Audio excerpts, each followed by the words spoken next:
নিজে নামাজ পড়বো ইনশাআল্লাহ, পরিবারবর্গকে পড়াবো এবং আমার অধীনস্থ যারা আছে তাদের মাঝখানে নামাজটা কায়েম করবো ইনশাআল্লাহ। পারবো না? যদি আপনার সন্তান খুব আদরের কলিজার টুকরা হয়, নামাজ কালাম না পড়ে, ওকে মহব্বত করবেন? ছোটবেলা থেকে নামাজের ট্রেনিং দিবেন। 10 বছর বয়স হয়ে গেছে, নামাজ পড়ে না, নবী করিম সাল্লাল্লাহু আলাইহি ওয়াসাল্লাম বলেছেন তাকে পিটাইতে হবে।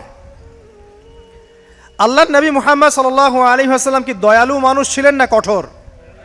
বলেন। সেই দয়ালু মানুষটা তিনি বলছেন 7 বছর বয়সে সন্তানকে নামাজের আদেশ করবে, আর 10 বছর হয়ে গেছে নামাজ পড়ে না, ওকে পিটাবে। নবী করিম সাল্লাল্লাহু আলাইহি ওয়াসাল্লাম কি এখানে কঠোর হয়ে গেলেন? কেন এত তাকিদটা কেন? কারণ আল্লাহর নবী সাল্লাল্লাহু আলাইহি ওয়াসাল্লাম বলেছেন, মান তারাকা সালাতা মুতাআম্মিদান ফাকাদ কাফার। কেউ যদি ইচ্ছাকৃতভাবে নামাজটা ছেড়ে দেয় বা নামাজ অস্বীকার করে, সে ব্যক্তি কুফরি করলো। কি করলো? কুফরি করলে কেউ মুমিন থাকে? আচ্ছা, এখন দেখেন পরিস্থিতি, দেখেন মুসলিমদের মধ্য থেকে ব্যক্তি জীবন থেকে নামাজ কিন্তু চলে যাচ্ছে। বেশিরভাগ মানুষ নামাজ পড়ছে না। অতএব প্রথম মেহনত হওয়া কিসের উচিত? একটা হাদিস মনে রাখবেন, যে ব্যক্তি 1 ওয়াক্ত নামাজ ইচ্ছা করে ছেড়ে দিল, নামাজ পড়বো না, আমার পড়লেও হয় না পড়লেও হয়, ফাকাদ কাফারা, সে ব্যক্তি কুফরি করলো। আর কুফর শিরকের মধ্যে পার্থক্য নামাজ। আর পাক্কা নামাজি কারা এটা জানার জন্য আমাদের 2টা সময়ের দিকে খেয়াল রাখতে হবে। কয়টা সময় ভাই? এক ফজর, আরেকটা হচ্ছে এশা। এই 2 ওয়াক্তে দেখবেন মসজিদে কারা কারা আসে, তারাই হচ্ছে আল্লাহর জমিনের সবচেয়ে শ্রেষ্ঠ মানুষ। যারা ফজর আর এশার নামাজ জামাতে আদায় করে, এরা নিঃসন্দেহে মুনাফিক না, আলহামদুলিল্লাহ। কারণ আল্লাহর নবী বলেছেন, বলেন সাল্লাল্লাহু আলাইহি ওয়াসাল্লাম, মুনাফিকদের উপরে সবচেয়ে ভারী নামাজ হচ্ছে 2টা। কয়টা? এক হচ্ছে ফজর, আর একটা কি? এশা। তো 5 ওয়াক্ত নামাজ গুরুত্ব দিব, সবচেয়ে বেশি গুরুত্ব দিবেন কিসে? ফজর এবং এশা। এই ফরজ নামাজ যখন আপনি ঠিকঠাক পড়বেন, এখন মুসলমানের খাতায় নাম আছে, নামাজ ঠিকঠাক নাই, মুসলমানের খাতায় নাম নাই তো। আর কিয়ামতের মাঠে সবার আগে কিসের হিসাব হবে ভাই? নামাজে। যার নামাজ ঠিকঠাক থাকবে তার বাকি হিসাব ওকে, কোনো সমস্যা নাই। আর যার নামাজ ঠিকঠাক নাই তার বাকি হিসাব ধরা খাবে, খাবে না? একজন ব্যক্তি মনে করেন অনেক দান সৎকার করেছে, হজ উমরা করেছে, ইত্যাদি ইত্যাদি, নামাজ নাই, কি হবে? ধরা খাবে না? আল্লাহ পাক আমাদের সবাইকে, আমাকে, আপনাদের সবাইকে 5 ওয়াক্ত নামাজি হওয়ার তৌফিক দান করুন, আমিন। আমাদের মা বোন যারা আছে, আমাদের এখানে যুবক ভাই যারা আছে, আমরা সবার প্রতি নসিহত করব, আজকে থেকে নামাজ ছাড়বেন না, ঠিক আছে ইনশাআল্লাহ? আল্লাহ পাক তৌফিক এনায়েত করুন, আমিন। এরপরে আসেন, দেখেন ব্যক্তি জীবন থেকে হালাল রিজিকটা উঠে যাচ্ছে, খেয়াল করেন নাই? এখন মানুষ রিজিকের ক্ষেত্রে হালাল হারামের পরোয়া করে? পরোয়া করে না। যেই দিক থেকে টাকা আসুক, হারাম হোক আর হালাল হোক, এখানে সুদ থাক আর ঘুষ থাক আর জেনা থাক আর আপনার দুর্নীতি থাক, কি থাক, মানুষ চিন্তা করে যে পেটটা বাঁচলেই বাপের নাম, তাই না? যেভাবে হোক রিজিক আসলেই হইল। মানুষের সম্পদ আত্মসাৎ করতে বুক কাঁপে না, খেয়াল করে দেখবেন, সুদ খাইতে বুক কাঁপে না, ঘুষ নিতে বুক কাঁপে না, অন্যের সম্পদ লুটে পুটে খাইতে, ছিনতাই করতে, চুরি করতে বুক কাঁপে না। তাহলে আমরা এখন হালাল হারামের কোনো মূলনীতি মেনে চলি? আল্লাহ পাক আমাদেরকে বোঝার তৌফিক দান করুন যে হারাম রিজিক যদি আপনার আমল নামায় থাকে, রিজিকটা আপনার পেটে যায়, সেই রিজিক দিয়ে ইবাদত কবুল হবে না, এর উপর কোনো কথা নাই। যতই ঘুরায় ফিরায় ব্যাখ্যা করা হোক না কেন, রিজিক যদি হারাম হয় ইবাদত কবুল হচ্ছে না। দোয়া কবুল হবে?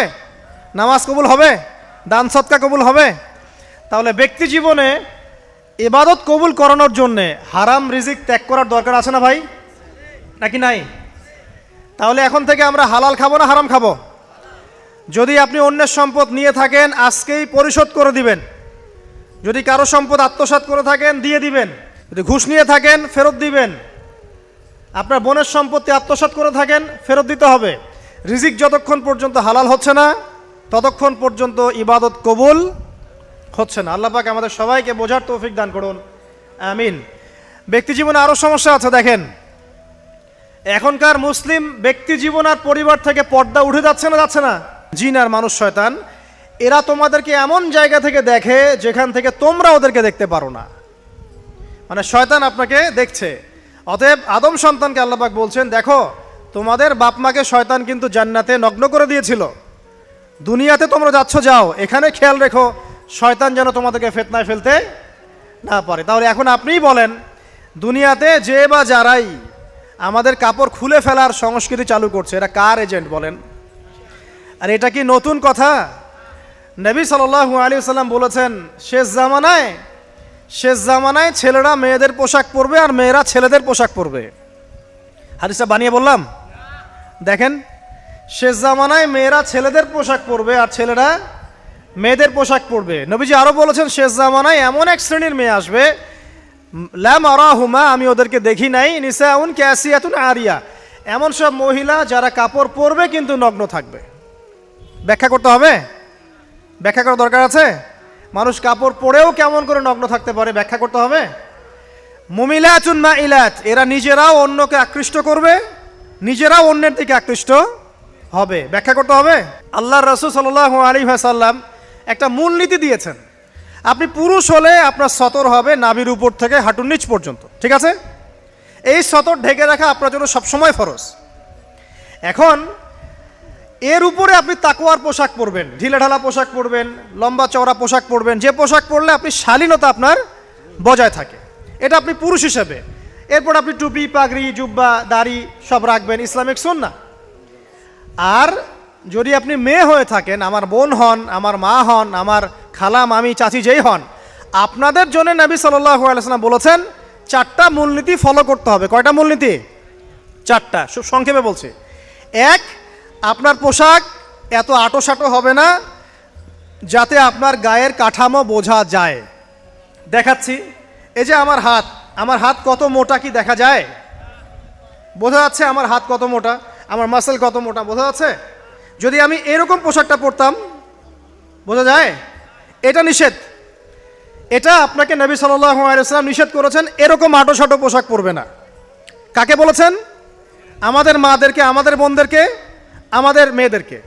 এটা তাদের প্রতি তো যেমন ফরজ, অবশ্যই আমাদের প্রতিও তো। আমরাও কি এত আঁটোসাঁটো পরবো না। 2, নবীজি বলেছেন এমন পোশাক পরবে না যেই পোশাক পরলে বাহির থেকে ভিতরের অঙ্গ দেখা যায়।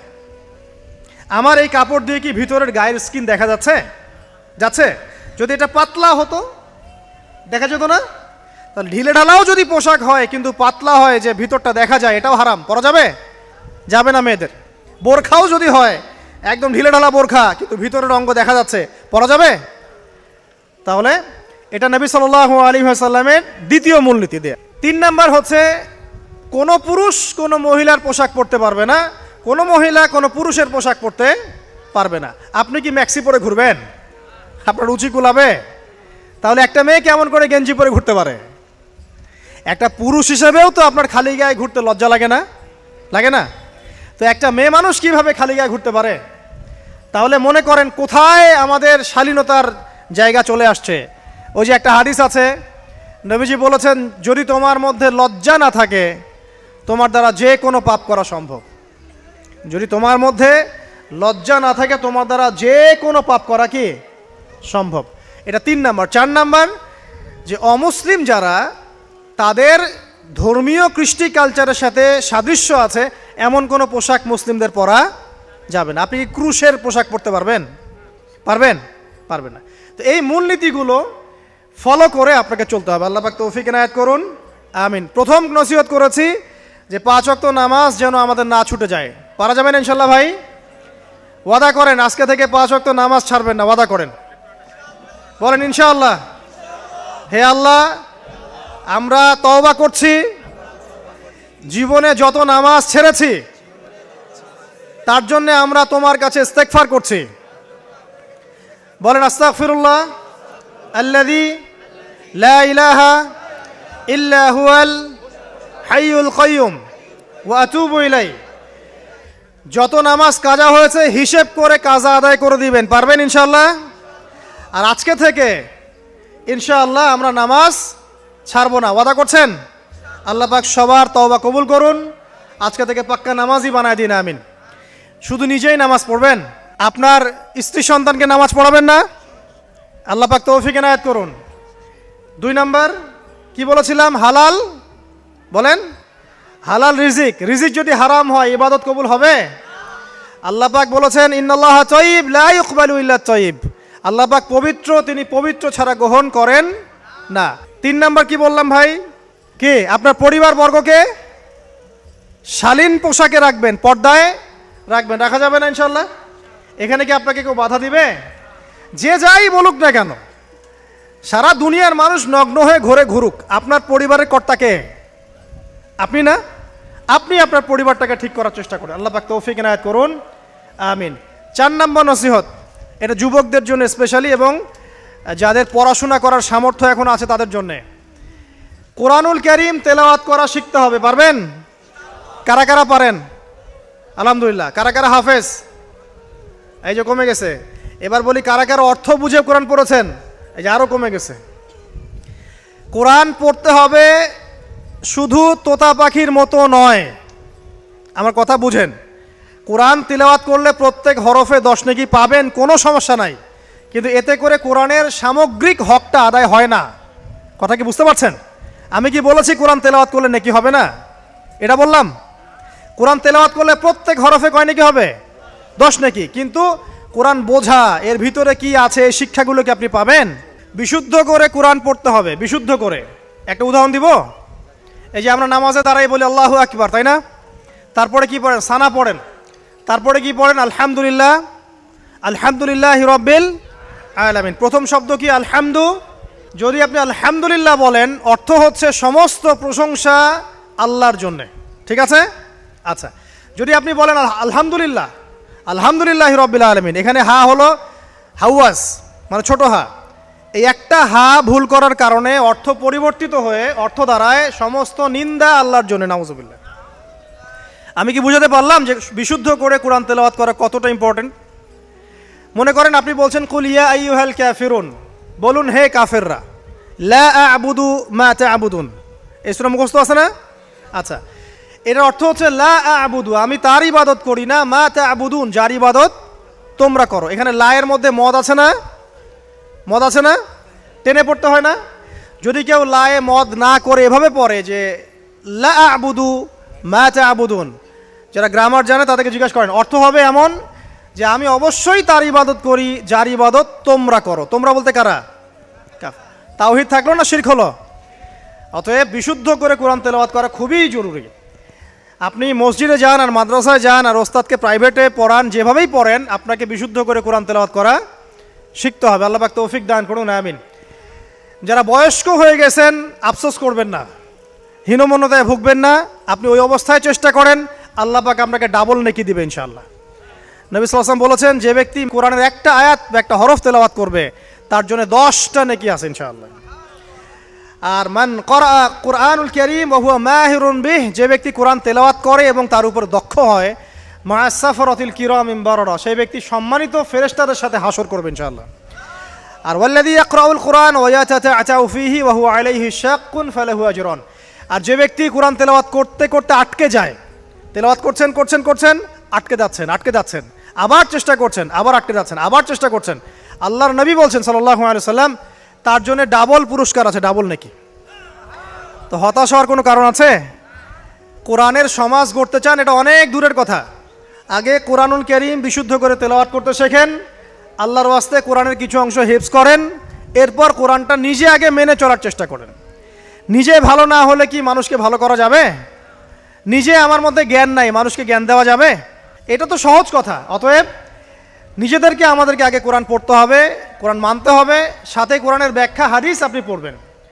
কোরআন কি একা একা পড়লেই হবে না ওস্তাদ লাগবে? কোন ওস্তাদের কাছে গিয়ে আপনি কোরআন তেলাওয়াত করা শিখবেন, আরবি ভাষা শিখবেন এবং কোরআনের অর্থটা বুঝবেন। আল্লাহ পাক তৌফিক দান করুন, আমিন। কয়টা বললাম ভাই? 4টা। 1 নাম্বার কি ছিল বলেন আবার? 5 ওয়াক্ত সালাত ছাড়বেন। 2 নাম্বার কি ছিল বলেন? হালাল রিজিক ছাড়বেন নাকি আজকে থেকে আবার হারাম খাবেন? শোনেন ভাই, নবী সাল্লাল্লাহু আলাইহি ওয়াসাল্লাম বলেছেন, একটা যুগ আসবে যে যুগে মানুষ হালাল হারামের কোনো পরোয়া করবে না। এটা কোন যুগ? কোন যুগ বলেন? মানুষ হালাল হারামের কোনো পরোয়া করে? খুব কম সংখ্যক মানুষ আছে যারা হালাল হারামের পরোয়া করে বেঁচে চলে। বাট আল্লাহ পাকের যারা একনিষ্ঠ বান্দা হবে তাদেরকে হারামে যাওয়া যাবে? যাবে না। আল্লাহ পাক আপনাদের সবাইকে হালাল রিজিক দান করুন। একটা কথা বোঝেন, মনে করেন আপনার আমল নামাতে বা আপনার তাকদিরে আল্লাহ পাক লিখেছেন যে আপনি 100 বিঘা জমির ধান খাবেন, এতটুকু আপনার রিজিকের মধ্যে লেখা আছে। আল্লাহ পাক লেখেন নাই তাকদির? আচ্ছা, ওই রিজিকের একটা দানা ছেড়ে কি আপনি মৌত আপনার হবে কিনা? আপনি কি মারা যাবেন? রিজিক শেষ না করে মারা যাবে? তাহলে আপনার জন্য অপশন এখন দুইটা। আপনি এই রিজিকটা হালাল পথে অন্বেষণ করতে পারেন, ওই রিজিকই পাবেন ইনশাআল্লাহ। পাবেন না?